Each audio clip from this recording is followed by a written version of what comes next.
Jaz bi sam poskušal napraviti neko sintezo, ki zadeva fiskalno pravilo in aktualne razmere v družbi. Bi se pri tem najbolj skliceval na, tako mi je, ko sem pripravljal to razmišljanje, najbolj ustavljeno stremino in najbolj pritegnilo razmišljanje predsednice gospodarske zbornice slovensko-nemške, gospe Gertrude Rancove, ki je rekla, da sta pred Slovenijo v tem trenutku dve poti. Ena pelje nazaj, pelje v finančno emisijo nizke realne vrednosti, grški scenarij, tehnični scenarij držav, ki se nahajajo na obrobju evropske razvitosti in propulzivnosti.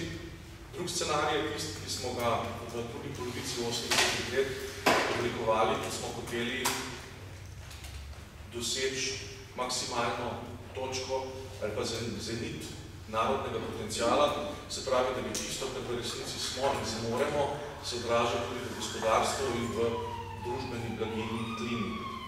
Mislim, da so predsednice nekoga, ki prihaja iz dežele, ki je že v začetku prejšnjega desetletja, se pravi Zvezna republika Nemčija, vzpostavila določene ukrepe, ki se je potem omogočil leta 2008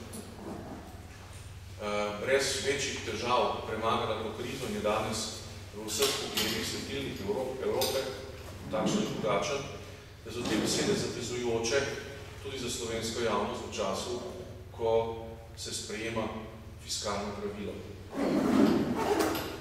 Pogled seveda človeka ne more ostati samo na zgledih iz tujine, mora se ustaviti v domovini, domovino kritično pregledati in pri tem kritičnem pregledu domovine lahko gotovimo, da smo vsi državljani še v mnogo čem in ogromno teh stvari se sploh ne zavedamo, talci naše preteklosti.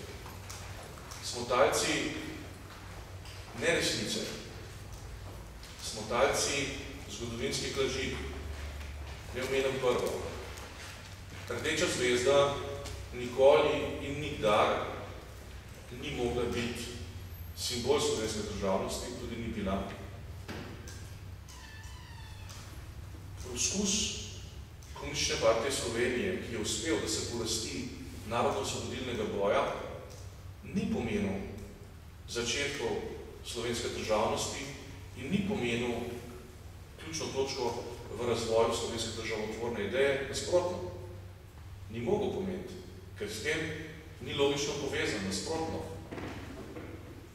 Rdeča zvezda in poskusi, uspešni, žal uspešni, za slovensko zgodovino žal uspešni, poskusi prevzema narodno-osvobodilnega gibanja s Zvezne Komunistične partije, so vodili v ideologijo internacionalnega socializma, v katere zavesti je bil narod kategorija, ki je odmrla, ki je mrtva.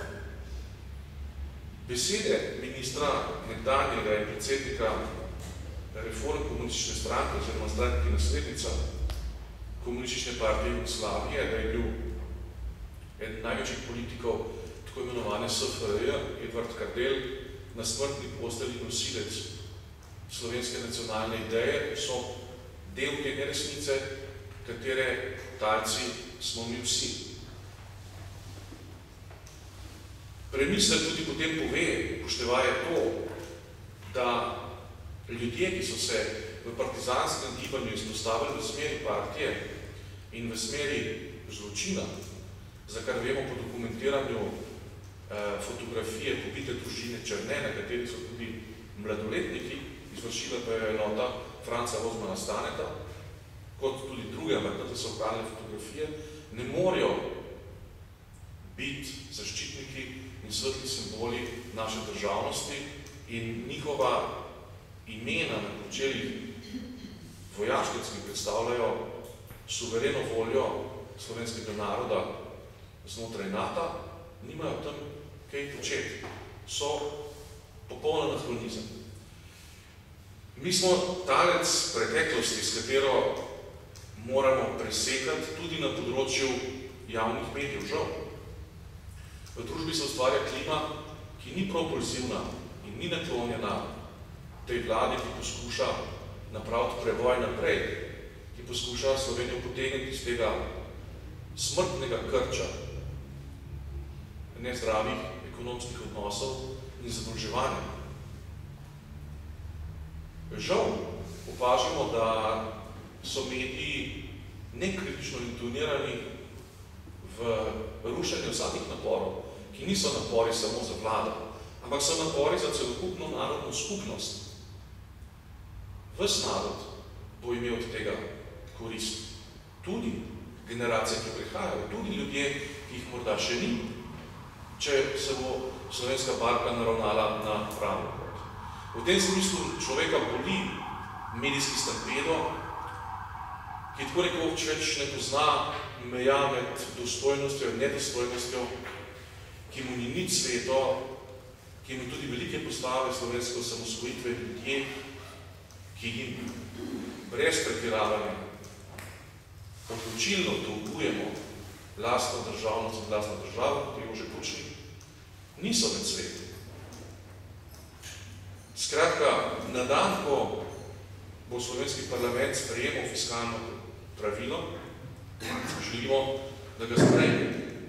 Želimo, da je to uvertura ali pa korak naprej na poti osamosvajanja Slovenije od njene negativne preteklosti, da je to korak na poti nove sproščenosti in korak na poti nove državne, etične in vsakršne kvalitete v domovini, ki jo vsi ljubimo, nosi pa naslov Republika Slovenija. Hvala.